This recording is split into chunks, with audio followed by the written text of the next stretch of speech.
Voilà, ça y est. Donc bonjour à toutes, bonjour à Dr Garcia. Bonjour. Euh, Aujourd'hui, nous allons parler des fausses couches récurrentes et on va essayer d'en comprendre les causes et surtout d'en explorer les solutions. Donc bienvenue à ce nouveau webinaire de la plateforme Mes réponses sur la fertilité. Comme vous le savez peut-être, Mes réponses sur la fertilité, c'est organisé par la Société européenne de fertilité qui a été créée dans le but de soutenir, de sensibiliser et d'éduquer les patients qui doivent avoir recours à la PMA pour réaliser leurs rêves. Et pour cela, on invite les meilleurs experts d'Europe en fertilité pour pouvoir vous donner justement toute cette information afin de pouvoir prendre des décisions éclairées. Donc moi, je suis Stéphanie Tout-le-Monde, je suis coach spécialisée en accompagnement PMA et PMA en Espagne. Et aujourd'hui, je serai juste là pour animer ce webinaire, mais nous comptons surtout sur la présence de la docteure Garcia de Miguel, qui est directrice médicale de la clinique Tambre à Barcelone, non, à Madrid. C'est moi qui suis à Barcelone. Bienvenue, docteur. Merci de nous avoir invités. Avec grand plaisir, avec grand plaisir. Alors, le webinaire va se dérouler de la manière suivante. Le docteur Garcia va faire une présentation donc, sur le sujet des fausses couches, leurs causes et surtout les solutions possibles. Pendant la présentation, moi, je vais noter les questions. Donc, n'hésitez pas à mettre des questions dans le chat en bas à droite. Je vais les noter au fur et à mesure. Et à la fin de la présentation, on prendra le temps qu'il faut pour répondre à toutes les questions que vous pouvez avoir sur ce sujet. Ou toutes les questions que vous pouvez avoir en général pour la docteure Garcia de Miguel. Donc vous pouvez noter vos questions dans le chat. Soyez rassurés parce que votre anonymat est garanti à tout moment. Et on prendra donc un moment pour répondre aux questions à la fin de la présentation. Et n'oubliez pas aussi que le webinaire sera disponible en replay à partir de demain sur la page Mes réponses sur la fertilité. Voilà, du coup, je vais éteindre mon micro et ma caméra et je vais laisser la place au docteur Garcia de Miguel pour parler de ce sujet. Merci. Merci beaucoup.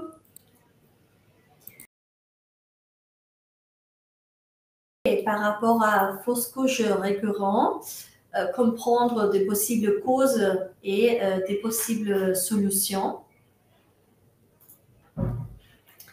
On parlera de la définition de fausse couche et de tous les possibles problèmes qui sont la cause plus fréquente par rapport à les problématiques qui affectent pas mal de patients de fausse couche à répétition. On va voir la définition. Qu'est-ce que c'est le fausse couche? C'est la perte de grossesse avant de la semaine 24. Entre 20 et 25 ans, la probabilité d'avoir une fausse couche, c'est autour de 10%. Donc, même dans le maximum conditions de fertilité pour une femme, c'est pas 0%. Mais à partir de 35%, la probabilité commence à être supérieure, commence à avoir une 20% en moyenne. C'est la raison par laquelle on dit en général à la population se trouve autour de 25%, si on parle statistiquement sans âge. Mais c'est vrai qu'à partir de 40 ans, s'il n'y a pas une étude génétique des embryons, ça va monter jusqu'à 50% et à plus de 40 ans, 42, 43, ça sera 70%. Nous avons différentes définitions pour la fausse couche à répétition. Nous avons la OMS, la Société mondiale, qui parle d'avoir minimum 3 fausses couches consécutives avant de la semaine 20. Et nous avons la Société américaine de reproduction et médecine, qui c'est donc minimum 2 fausses couches consécutives au lieu de 3. En général, les fausses couches à répétition affecte autour de 100% de couples en âge de procréation. Et voilà, en fonction de quel cas, s'il y a donc des problématiques de base, s'il y a donc un âge avancé, ces pourcentages peuvent être toujours supérieurs.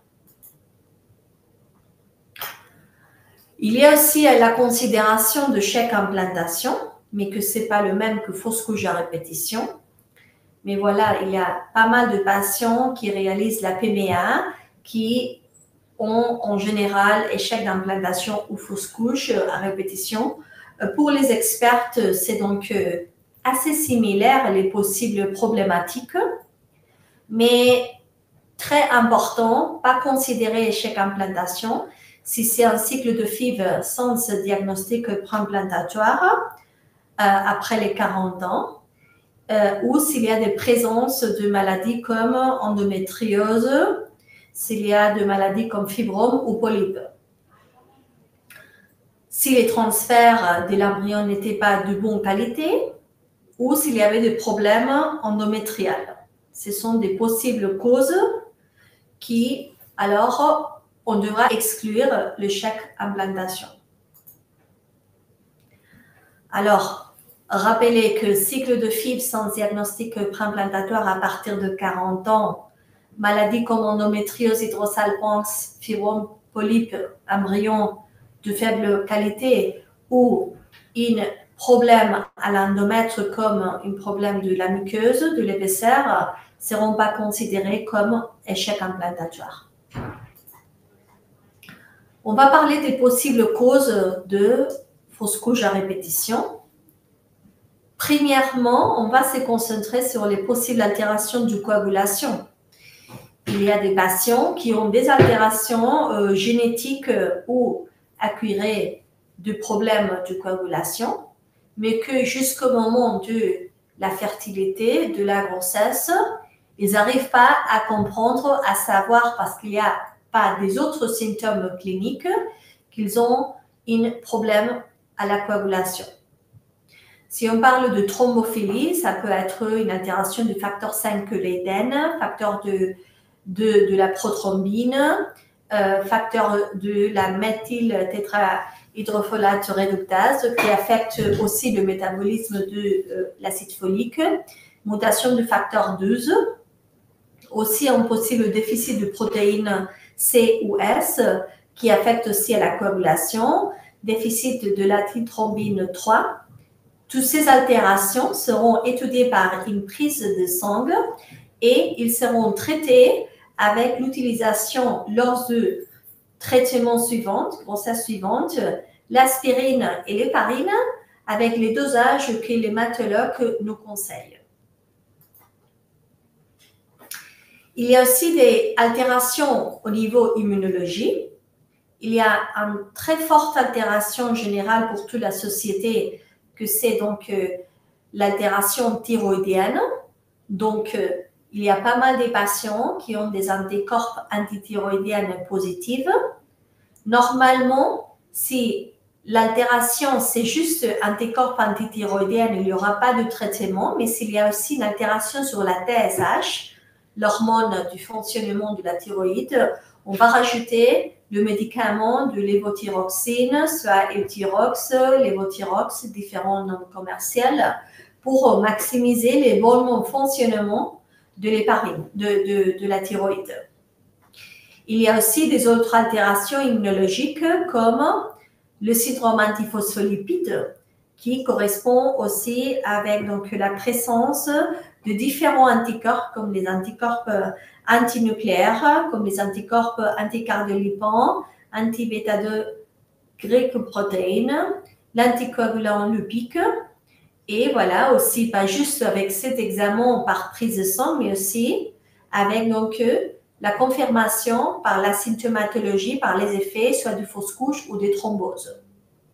Le même, on va le traiter avec aspirine, héparine, et en fonction de quel cas, on pourra aussi rajouter des autres médicaments comme l'hydroxychloroquine dans le cas du syndrome antiphospholipide sévère. Qu'est-ce que c'est aussi un autre problème d'altération immunologique, de l'altération par natural killer? Les natural killers sont des cellules que nous avons dans notre système immunologique qui nous arrivent à défendre par rapport à des autres infections de l'extérieur. Quand nous avons une grossesse, quand nous avons une implantation, cette cellule natural killer, s'ils sont très élevés dans le sein, dans l'utérus, ça peut donc aussi nous donner des pertes de fœtus et des échecs à implantation.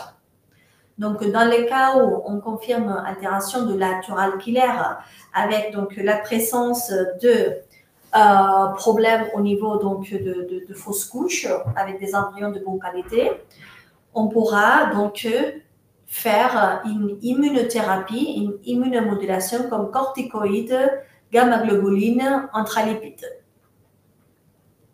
Ça sera toujours à voir en fonction de chaque cas. Un autre possible altération immunologique qui peut nous donner donc perte fétale, c'est l'altération entre le KIR de la maman, de la disons, femme qui est enceinte et de l'HLA de l'embryon. Ça peut aussi nous donner des problèmes, pas juste à l'implantation et des fausses couches, mais aussi des problèmes pendant la grossesse, comme une donc, altération au niveau de la prééclampsie. Alors, dans le cas où la femme enceinte a une KIR AA, a plus de risques pour avoir ce type de problème. En fonction de ce type de problème, on devra donc sélectionner des traitements pour la immunomodulation et aussi on devra voir par rapport à les traitements par exemple de don de gamètes, don de voules, don de sperme, là donc meilleure sélection de ces gamètes aussi immunologiquement. La maladie cœliaque, c'est donc une autre possible altération immunologique qui de aussi risque de fausses couches ou des échecs d'implantation. Il y a des femmes qui jusqu'à l'âge adulte, quand elles tombent enceintes, qui ne savent pas qu'elles ont donc la maladie cœliaque. Si jamais nous avons des problèmes de ça dans une femme, on va le recommander, relancer le gluten pour pouvoir améliorer l'environnement immunitaire. Des autres possibles problèmes, donc on a parlé de problème coagulation, on a parlé du problème immunologique, maintenant on va parler de l'utérus, de la maladie intracavitaire. C'est très important dans les sujets de fausses couches, faire des échographies par 3D, des échographies donc de très moderne technologie pour voir si jamais il y a des altérations au niveau polype, fibrome, adhérence. Et dans les cas où ça c'est pas possible, on pourra faire aussi une hystéroscopie. Aussi, il faut faire attention dans les échographies, évaluer que les trompes ne sont pas donc altérées. Il n'y a pas donc d'altération de liquide à la cavité, ce qu'on appelle hydrosalpance, que c'est une possible cause de fausse couche. Si jamais ça arrive, une hydrosalpance unilatérale ou de deux côtés, on devra faire une salpingectomie, c'est-à-dire enlever la trompe affecte pour éviter l'aspect toxique pour les embryons de cette liquide. Pour des autres possibles problèmes de l'utérus sont des malformations. Donc, pas juste une polype, pas juste un fibrome, pas juste une adhérence.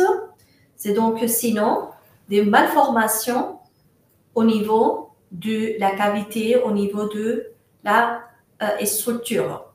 Donc, nous avons des altérations comme par exemple le double utérus, l'utérus en T l'utérus aplasique. Donc ça, ce sont des altérations qui ont un risque plus fort de fausse couche. On devra voir s'il y a des possibles corrections ou pas. Aussi par rapport à l'endomètre, c'est très important voir l'épaisseur avant le transfert. L'idéal, c'est arriver entre 7 et 12 mm avec le triple feuillet. Et il y a des patients que pour des malformations comme l'utérus hanté ou l'utérus aplasique ou pour des curettages précédentes qui n'arrivent pas à ces minimum 6-7 mm. Dans ce type de patients, pour faire le maximum, on recommande de faire le cycle naturel, on recommande de faire le cycle de gonadotropine, rajouter l'aspirine, éventuellement le Viagra, la pendoxyphyline pour améliorer les fonctionnements de cet endomètre. Alors, donc, la récidivisité endométriale, c'est la fenêtre temporelle pendant laquelle l'endomètre a une grande possibilité pour faire l'anidation. Ça veut dire qu'il y a une période de temps lors d'un cycle d'une patiente qui c'est le maximum probabilité pour tomber enceinte, pour implanter.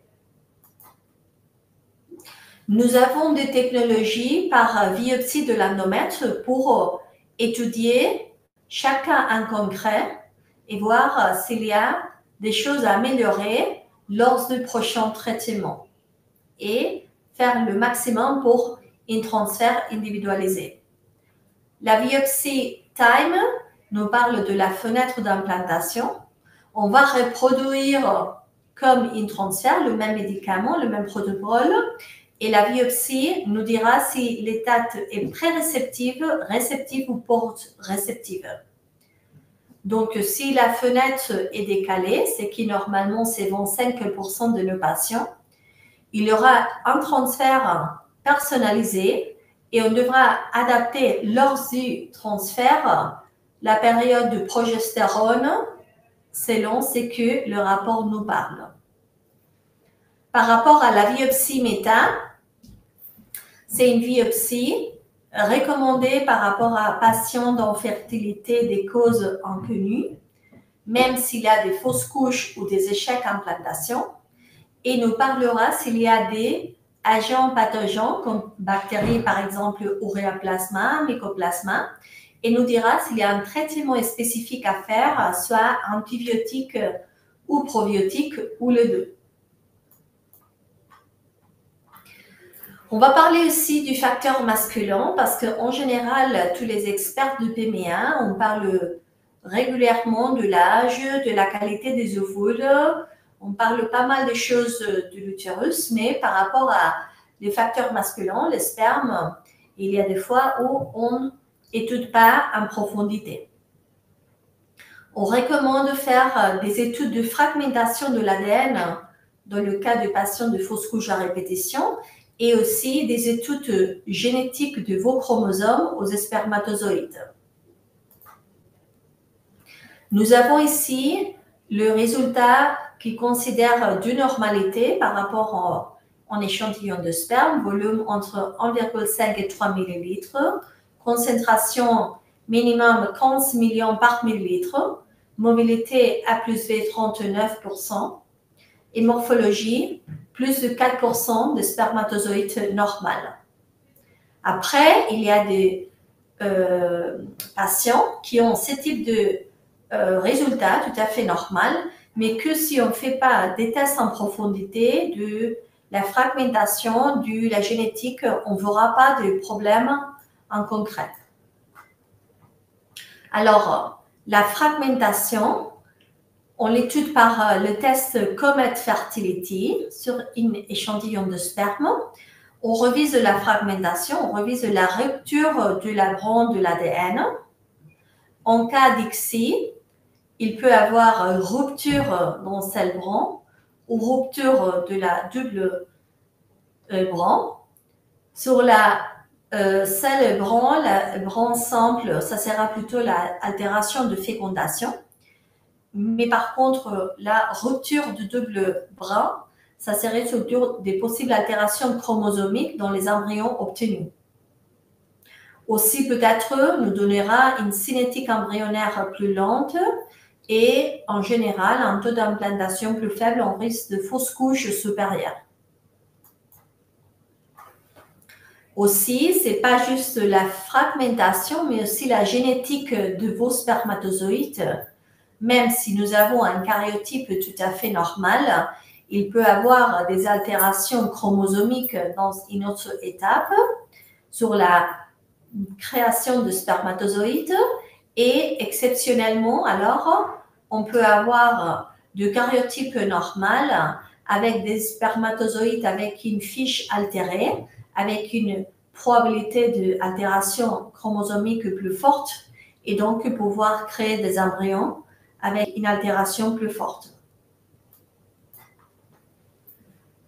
Ici, nous avons l'évolution embryonnaire d'une zygote, c'est-à-dire l'ovule fécondé, l'embryo AG3, l'embryo à l'état du Morollia, G4, et après le blastocyste qui arrive normalement à G5 puis G6. Et ici, on peut donc nous rappeler avec cette image la proportion de anéuploïdie, la proportion de fausses couches qui augmente avec le pass de temps. À partir de surtout 35 ans, commence à augmenter, mais c'est à partir de 40 ans en moyenne que la probabilité de fausses couches commence à être tellement supérieure.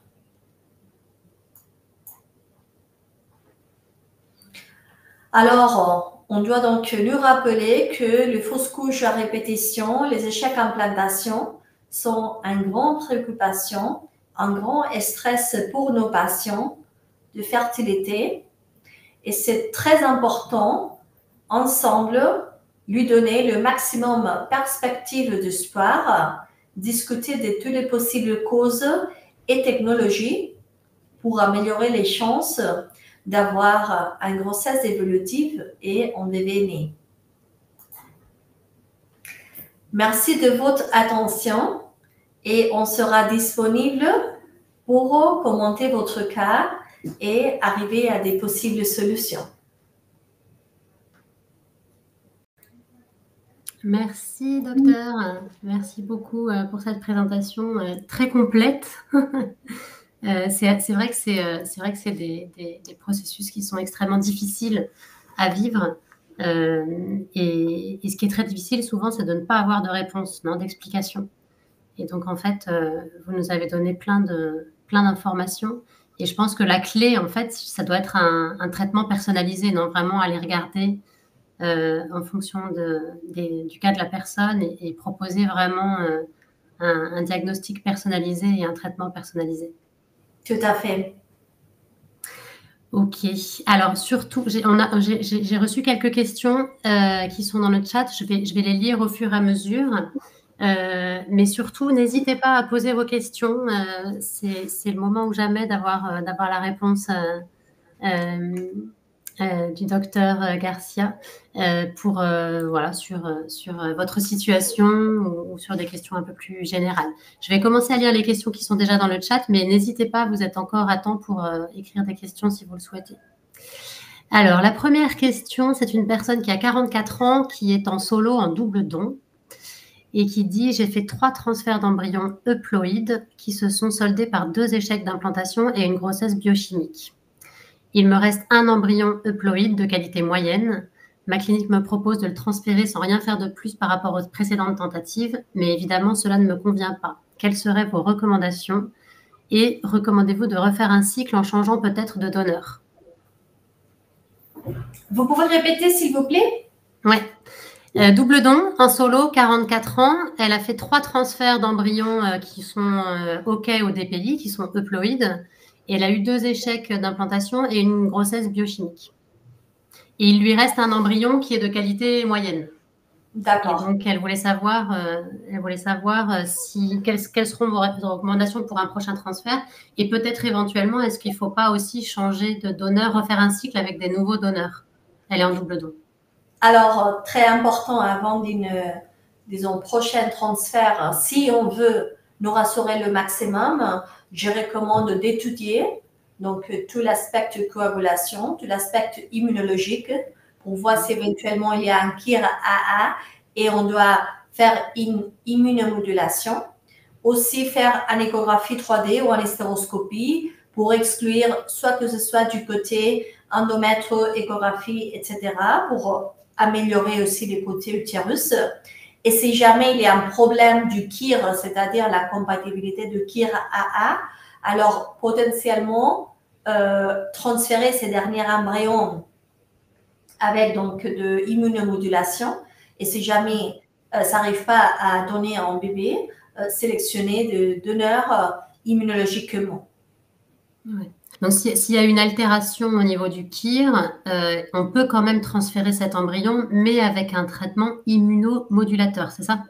Exactement. Donc, Okay. le KIR sur la société européenne et américaine, c'est pas considéré comme une case forte de fausse couche.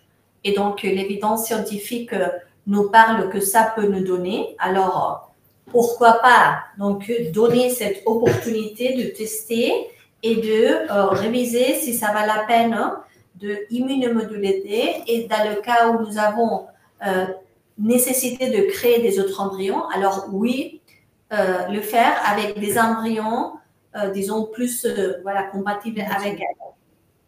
Ok. Et pour transférer ce dernier embryon avec un avec un traitement immunomodulateur, si jamais c'est une question de KIR, c'est combien de temps à peu près le traitement et au bout de combien de temps on peut considérer refaire un transfert? Alors, normalement, ça c'est donc en fonction du traitement immunomodulateur. C'est donc normalement au maximum avec 1 mois à l'avance, ça arrive. 1 mois. Avec 1 mois, exactement. Ok. Ah oui, donc ça fait pas perdre trop de... Les tests sont presque plus longs que le traitement lui-même. Exactement. Ok, d'accord. Ok, je continue à lire les questions. Ah oui, quelle solution pour les malformations de la cavité utérine, par exemple un utérus en T? Est-ce qu'il y a des... Parce que pour tout le reste, il y a des solutions, des traitements dont vous avez parlé qui sont assez faciles à mettre en place, quoi, mais... Une très très bonne question. Mais donc normalement, il y a des gynécologues qui parlent qu'il n'y a rien à faire et il y a des autres gynécologues qui après donc voilà des échecs à répétition, fausse couche, on recommande de faire une hystéroscopie avec une métroplastie, c'est-à-dire essayer à augmenter un peu la cavité et essayer à corriger un peu cette malformation. D'accord. C'est une intervention chirurgicale ou ça se fait Une hystéroscopie, c'est-à-dire avec donc une intervention par la voie vaginale, avec une hystéroscope, avec les caméras, et alors on essaye à amplier la cavité. D'accord. Mais directement lors de l'hystéroscopie, c'est-à-dire qu'au moment de faire le test, on peut déjà mettre en place des choses, enfin faire des... Exactement. Mais normalement, il y a des fois qu'en fonction de voilà de l'expérience de le gynécologue, que peut-être on fait une première révision pour faire la diagnostic et peut-être le deuxième pour faire donc la chirurgie, disons, de métroplastie. D'accord. Oui, ça dépend des cas. Ok. Ok.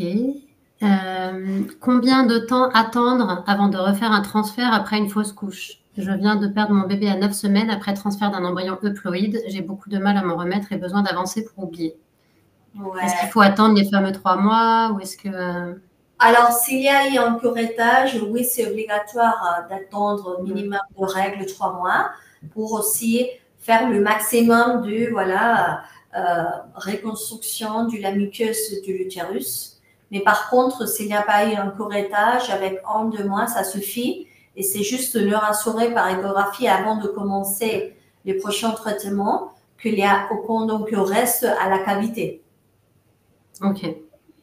D'accord. Et donc, on ne considère pas avec une fausse couche qu'il faut commencer déjà à mettre un diagnostic sur tout ce que vous avez mentionné avant, les problèmes immunologiques, les modifications utérines, etc. C'est compliqué parce que voilà, la littérature scientifique parle de soit deux, soit trois fausses couches. Alors, ça peut peut-être donc aider à des patients qui tombent enceintes naturellement à la maison, qui n'ont pas donc cet effort très donc sévère psychologiquement, physiquement, financièrement. Alors, c'est vrai que chez donc la PMA où l'effort c'est extraordinaire, pourquoi pas même après en fausse couche, surtout si c'est donc en embryon testé génétiquement, en embryon de nouveau, nous rassurer.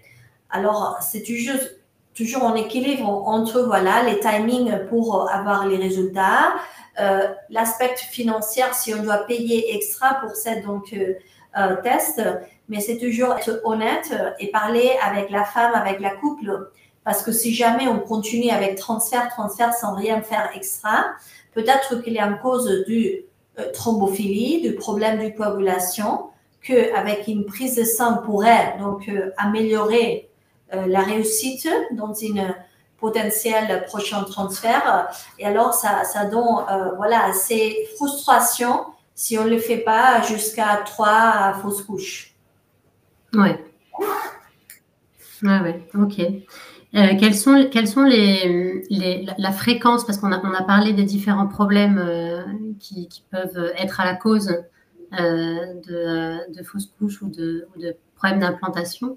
Quelle est la fréquence de ces problèmes-là? C'est-à-dire que dans la plupart des cas, on considère qu'il y a un problème avec l'embryon, non, d'abord, ouais. et après les problèmes immunologiques, utérins, l'endomètre, tout ça. Quelles sont les fréquences plus ou moins? Quel est le... Alors, 90% de fausses couches sont des altérations embryonnaires de la génétique. D'accord, ok. Donc, c'est énorme. C'est vrai que si on fait en étude génétique préimplantatoire de vos embryons, c'est pas donc en possibilité d'altération génétique parce qu'on étude 400 cellules, on n'étude pas tout l'embryon, on étude voilà, les trophoectodermes, la part de l'extérieur. Alors, exceptionnellement, on pourrait être des problèmes génétiques, mais alors, dans ces cas en concret, c'est plutôt, on doit essayer à faire le maximum d'efforts, d'exclure des autres possibles problèmes. Alors, si on enlève les problèmes de l'embryon, on dirait que 50% sont des altérations utérus, soit malformation, adénomyose, endomètre, endométrite, et l'autre 50% altération, coagulation, immunologie. D'accord. Toujours à nous rappeler que les plus forts, c'est l'altération embryonnaire génétique. Ouais.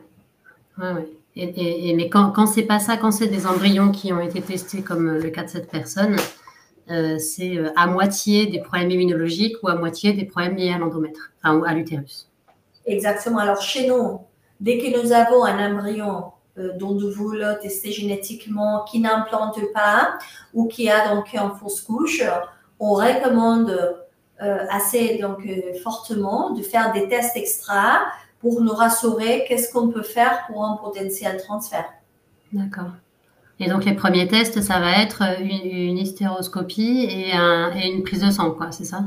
Alors c'est une prise de sang pour étudier tout l'aspect coagulation immunologie, en hystéroscopie ou écho 3D et en biopsie de l'endomètre pour exclure des altérations aussi endométriales. D'accord.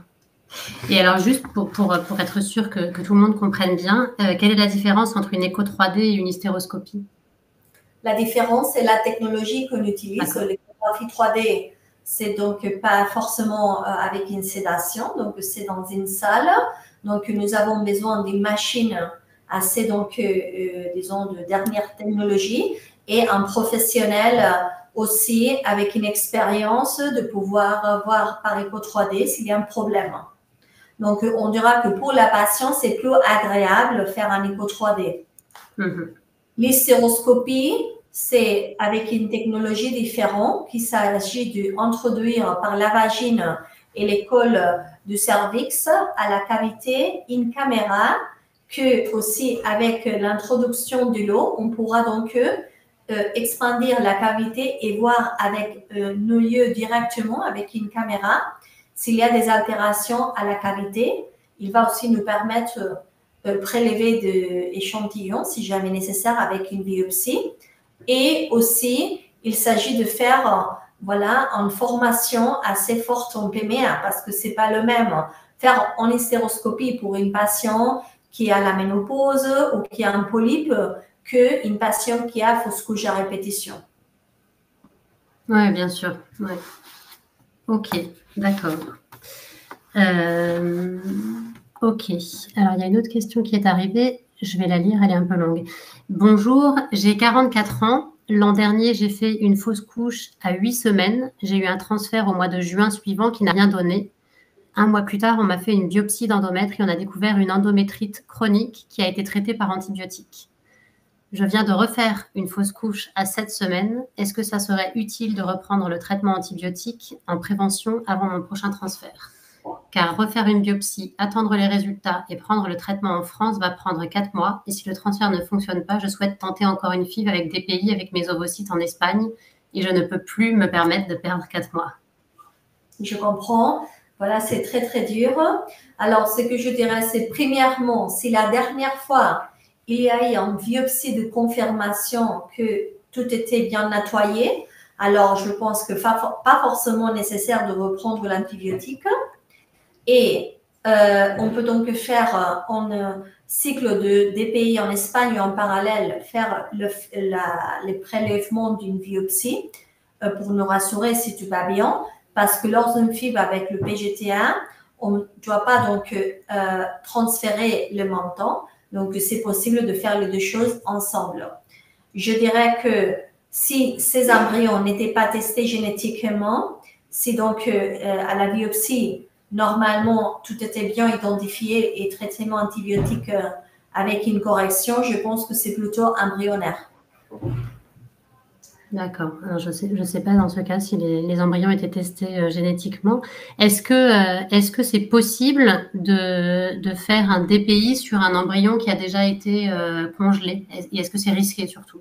Oui, c'est techniquement faisable, mais c'est vrai qu'après, la probabilité d'accroche sont inférieures parce qu'il s'agit de décongeler, faire une biopsie. Donc, ça, c'est un peu plus, voilà, compliqué et affecte plus à l'embryon que si on fait en frais parce qu'il y a donc différents processus à faire. Donc, même si la technologie, c'est faisable, et j'ai des patients qui ont eu ce type de, voilà, de problème et nous avons fait de DPI sur des embryons congelés. C'est pas l'idéal et l'idéal, c'est de faire avec tous les embryons que nous avons en frais et faire la biopsie avant de congeler. Oui, bien sûr. Ouais. La personne précise qu'elle n'a pas fait de DPI car la FIV a été faite en France. Et en France, on ne peut pas faire de DPI. Voilà. Alors, je dirais que dans ces cas-là, la principale donc, cause de fausse couche, clairement, c'est l'embryon, parce que plus de 90% sera l'altération de l'embryon. S'il n'y a pas eu donc une biopsie de reconfirmation, alors ça dépend de l'altération à la première biopsie pour lui dire, lui communiquer si ça va la peine ou pas. Mais encore une fois, avec donc 42, 43 ans, le risque d'altération génétique, c'est très, très fort. Et je pense, dans ces cas-là, ça ne va pas la peine forcément de refaire une biopsie. Ouais, il vaut mieux partir direct en Espagne et faire une FIV avec un DPI, quoi. Exactement. Alors, lors du FIV, de la ponction, on pourra alors prélever l'endomètre dans le corps avec la sédation pour faire un autre biopsie. Ok. D'accord. J'attends un petit peu parce que je vois que quelqu'un est en train d'écrire. Je pense que c'est soit une autre question. Je connais les risques, nous cherchons à écarter les autres problèmes dans le contexte français qui ne permet pas le DPI. Oui, bien sûr. Oui. Exactement. Ouais. Voilà, c'est la question légale, c'est que nous avons. Et alors, je pense que pourquoi pas, voilà, transférer ces derniers embryons et crosser les doigts que ça implante. Oui.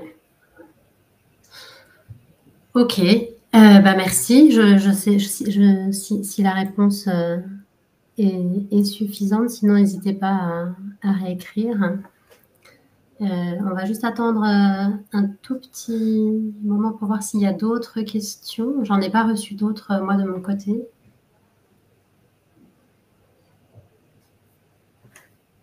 Voilà, donc elle dit exactement merci, prochaine étape, l'Espagne si besoin. Oui, bah, on espère que vous n'aurez pas à venir en Espagne. Pas conscient, exactement. Ok.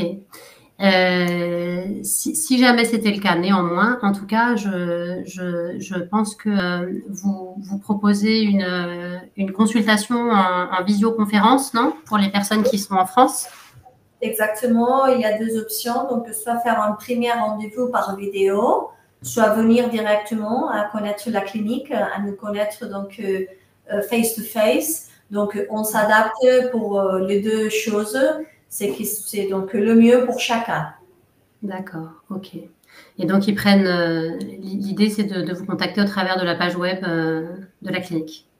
Exactement, par la page web, sinon aussi par téléphone.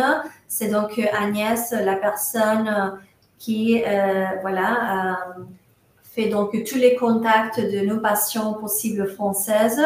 Et voilà, elle fait donc en première donc, consultation pour voir en quoi pourrait consister donc, ce type d'altération de problème.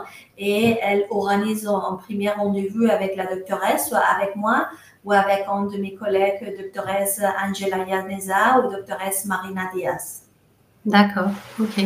Et tous les tests dont on a parlé, le KIR, les prises de sang, les échos 3D, les hystéroscopies, etc., pour des patients qui habitent en France, vous recommandez de les faire en France et de vous envoyer les résultats, ou vous recommandez de venir les faire en Espagne pour ceux qui seraient traités chez vous, par exemple? Excellente question.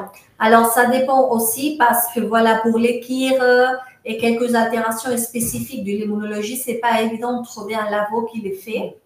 Donc, si on veut le maximum pas se déplacer, être remboursé, alors pourquoi pas essayer en France et après, donc, commenter tous les résultats par vidéo ou par téléphone. Après, il y a des patients qui disent, écoutez, pour moi, c'est pas évident, trouver un gynécologue, les laboratoires, j'organise en journée et on fait tout, voilà, biopsie, échographie, prise de sang. Ok. D'accord. Donc, les deux sont possibles, en fait. Tout à fait. Ok. D'accord.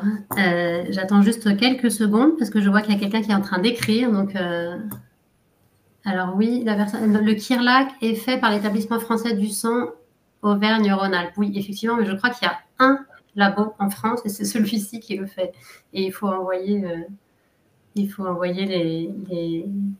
les échantillons à ce labo-là, quoi. Exactement. Ok. Eh ben, merci beaucoup. Si jamais il n'y a pas d'autres questions, on va s'arrêter là.